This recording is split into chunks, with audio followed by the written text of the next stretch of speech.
জাতীয় ঐকমত্য কমিশনের সাথে দ্বিতীয় পর্বের আলোচনা গতকাল শুভ উদ্বোধনী হয়েছে, আপনারা দেখেছেন। আজকে বিস্তারিত আলোচনা হচ্ছে। আজকে এজেন্ডা ছিল 4টা, তার মধ্যে 1 নম্বর এজেন্ডা হচ্ছে সংবিধানের 70 অনুচ্ছেদ সম্পর্কিত।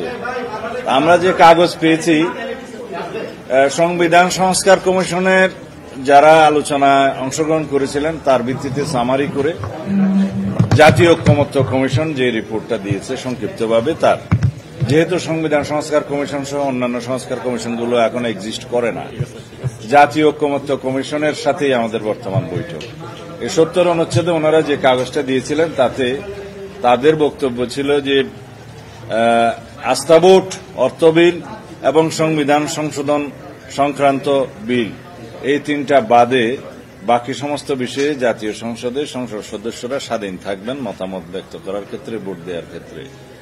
কিন্তু আমাদের দলীয় অবস্থান থেকে আমরা এই 3টা ছাড়াও আরো একটা বিষয় আমরা উল্লেখ করেছিলাম, সেটা হচ্ছে জাতীয় নিরাপত্তা সংশ্লিষ্ট যে কোনো বিষয়। কারণ রাষ্ট্রে যদি কোনো কারণে দুর্ভাগ্যক্রমে যুদ্ধ অবস্থা থাকে, অন্য রাষ্ট্রের সাথে যুদ্ধ হয়, তখন জাতীয় সংসদে অবশ্যই সেই বিষয়টি ঐকমত্যের ভিত্তিতে কোনো সিদ্ধান্ত নিতে হয়।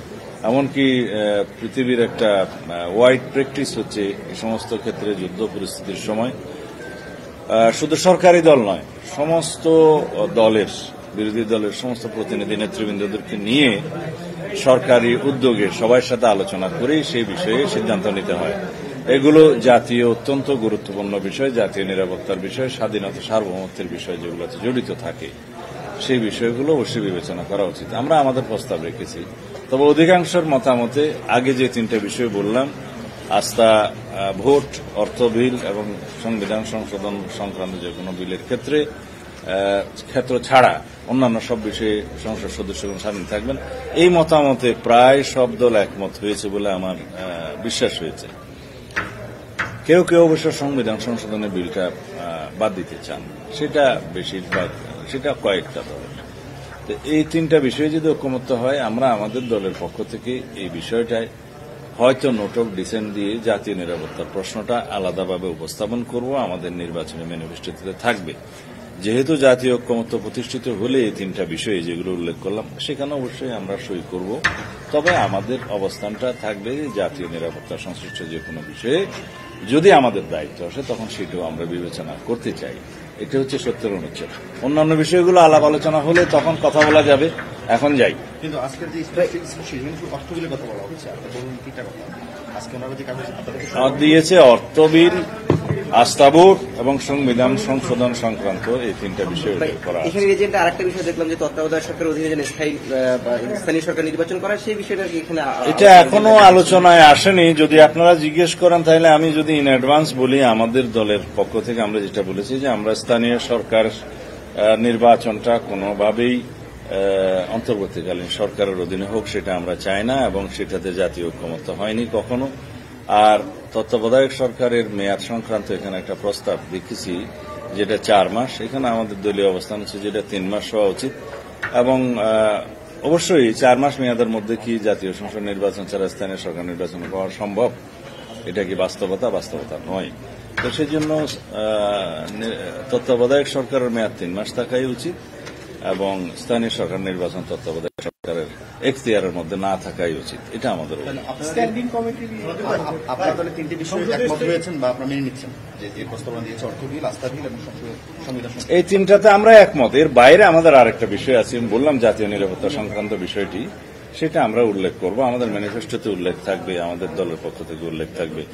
যদি আপনি এখানে বলছেন একটা ব্রড ইস্যু আর কি, যেহেতু জাতীয় নিরাপত্তা, সেখানে একটু সামারি করে একটু বলা যায় একটু, মানে আপনার আসলে আমি ওখানে বলেছি যে জাতীয় নিরাপত্তা সংশ্লিষ্ট যে কোনো বিল যদি রাষ্ট্রে কোনো সময় যুদ্ধ অবস্থা হয়, অন্য কোনো রাষ্ট্রের সাথে যুদ্ধ পরিস্থিতির সৃষ্টি হয়, তখন অবশ্যই শুধু সরকারি দল নয়, বিরোধী দল সহ এবং যারা সংসদের বাইরে থাকে সেই সমস্ত দলের প্রধানদেরকেও ডেকে একটা ঐকমত্যের ভিত্তিতে জাতি সেই সমস্ত পরিস্থিতি মোকাবিলা করে।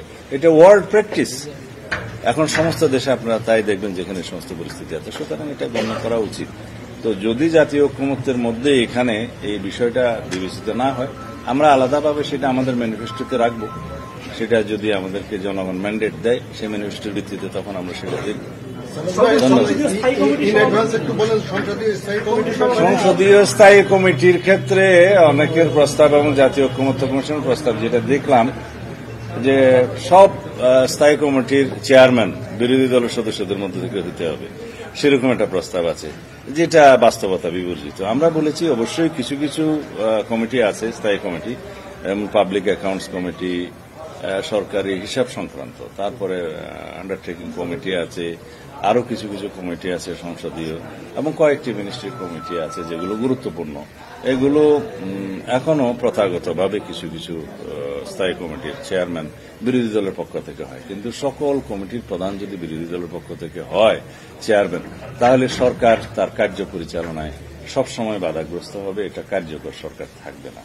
সেটা আমরা বলবো আমাদের প্রস্তাবে আছে। তবে অবশ্যই কিছু কিছু স্থায়ী কমিটির সভাপতি বিরোধী দলীয় সদস্যদের মধ্য থেকে হবে, সেই প্রস্তাব আমাদেরও আছে। কোনটা হবে সেটা পরে আইডিয়া, সেটা দীর্ঘ আলোচনা, সেটা নারী আসন বিকেল বেলা হবে আলোচনার পরে, সেটা দীর্ঘ আলোচনা আছে। হ্যাঁ, তত্ত্বাবধায়ক সরকারের মেয়াদ 3 মাসের মধ্যে আছি আমরা। এটা বিকেলের মধ্যে আলোচনা হোক, তারপরে। ধন্যবাদ।